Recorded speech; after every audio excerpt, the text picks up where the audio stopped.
Hi everyone, Jen here. So today I feel like to talk about this one thing my clients have all shared, which is something that I have personally, dealt with a lot too. It's called a recurring pattern. So as you know, if you have been on this path of awakening, you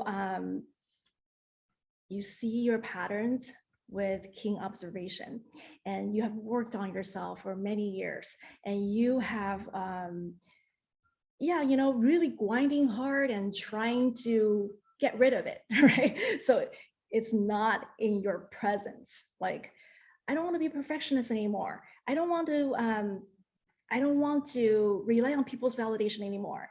I don't want this, I don't want that. But yet there are times when those recurring patterns will come back to revisit you. And what do? You feel frustrated.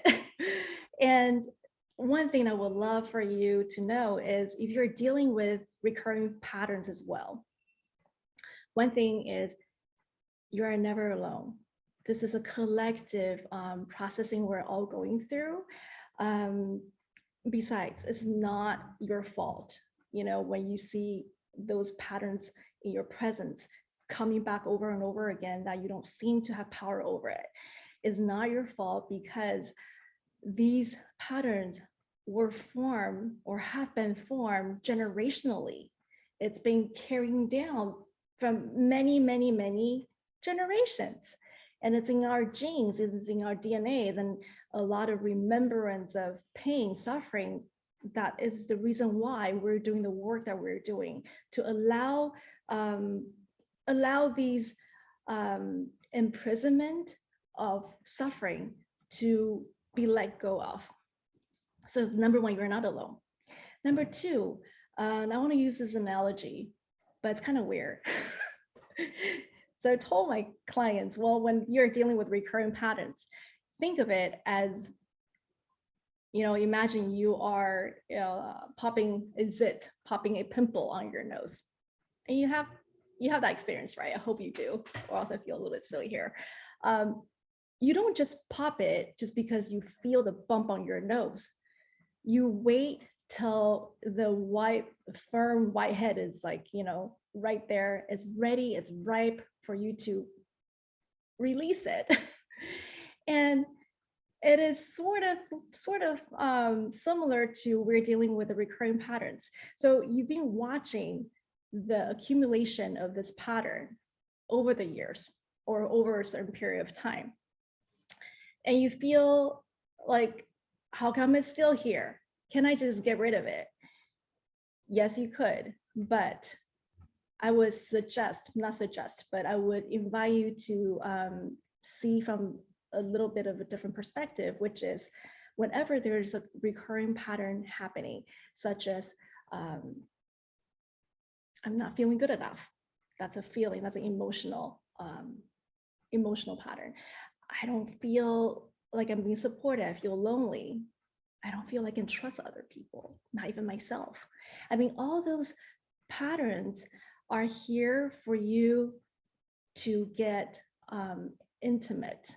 What I mean by that, be so intimate to have curiosity to ask, okay, here we go again. So why are you here? Having a conversation with the pattern is a fascinating process.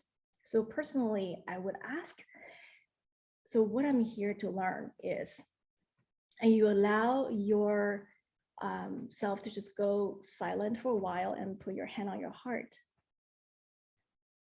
If it's seeking for validation, and you would probably wonder, wow, so the lesson I'm learning here is, can I love myself a little bit more than the last time when I had this same pattern? Can I just love myself a little bit more deeply and not rely so much on the outside acknowledgement or approval?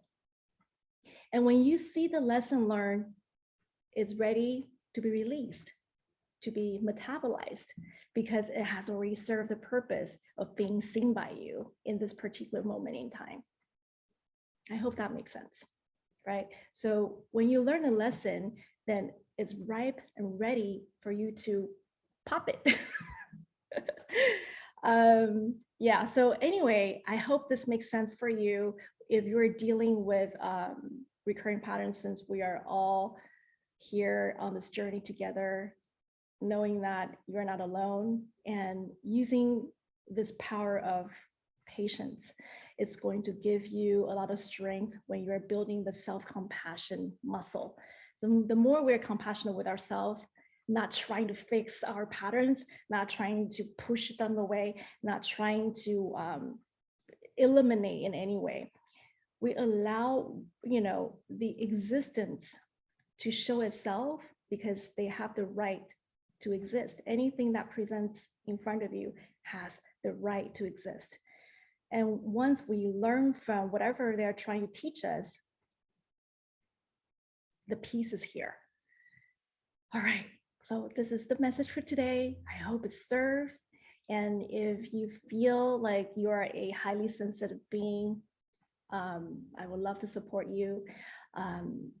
However way that will help you to build a stronger belief system for yourself.